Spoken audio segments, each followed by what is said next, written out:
Welcome to Wings of Words. Uncle Podger hangs a picture from Three Men in a Boat by Jerome K. You never saw such a commotion up and down a house in all your life as when my Uncle Podger undertook to do a job. A picture would have come home from the frame makers and be standing in the dining room waiting to be put up, and Aunt Podger would ask what was to be done with it. And Uncle Podger would say, "Oh, you leave that to me. Don't you, any of you, worry yourselves about that. I will do all that." And then he would take off his coat and begin.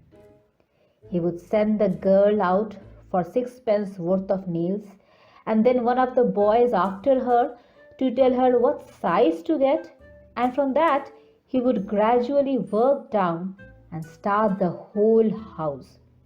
"Now you go and get me my hammer, Will," he would shout, "and you bring me the rule, Tom, and I shall want the step ladder, and I had better have a kitchen chair too, and Jim, you run round to Mr. Goggles.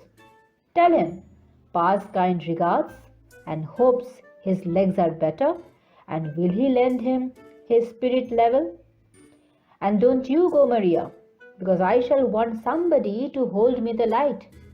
And when the girl comes back, she must go out again for a bit of picture cord.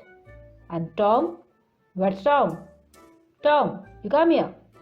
I shall want you to hand me up the picture." And then he would lift up the picture and drop it. It would come out of the frame, and he would try to save the glass and cut himself, and then he would spring round the room looking for his handkerchief.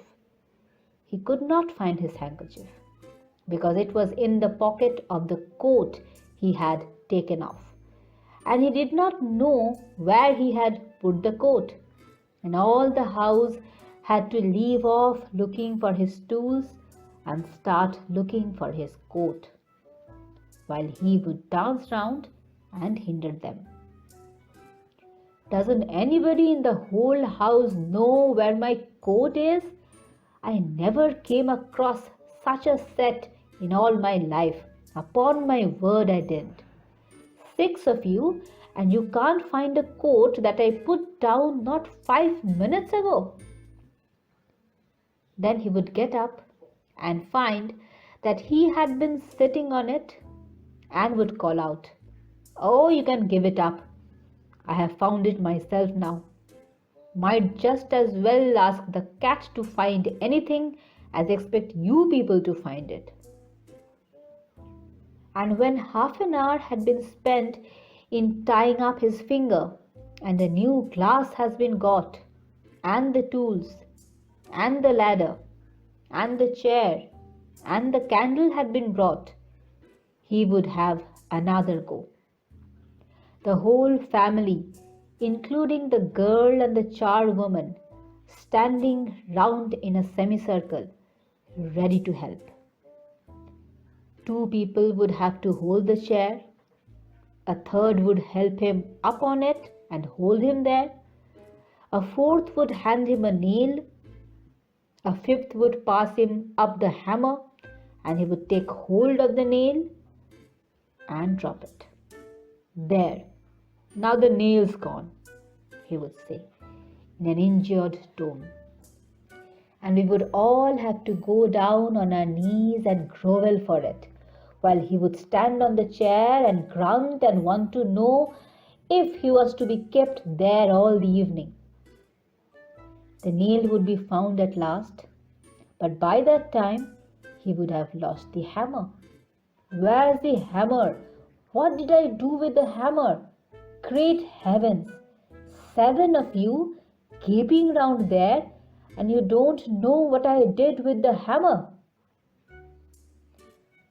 We would find the hammer for him, and then he would have lost sight of the mark he had made on the wall where the nail was to go in, and each of us had to get up on the chair beside him and see if we could find it, and we would each discover it in a different place, and he would call us all fools, one after another, and tell us to get down.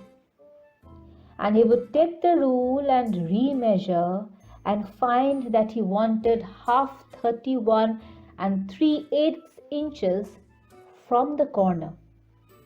He would try to do the math in his head and would go mad. And we would all try to do it in our heads and all arrive at different results and sneer at one another.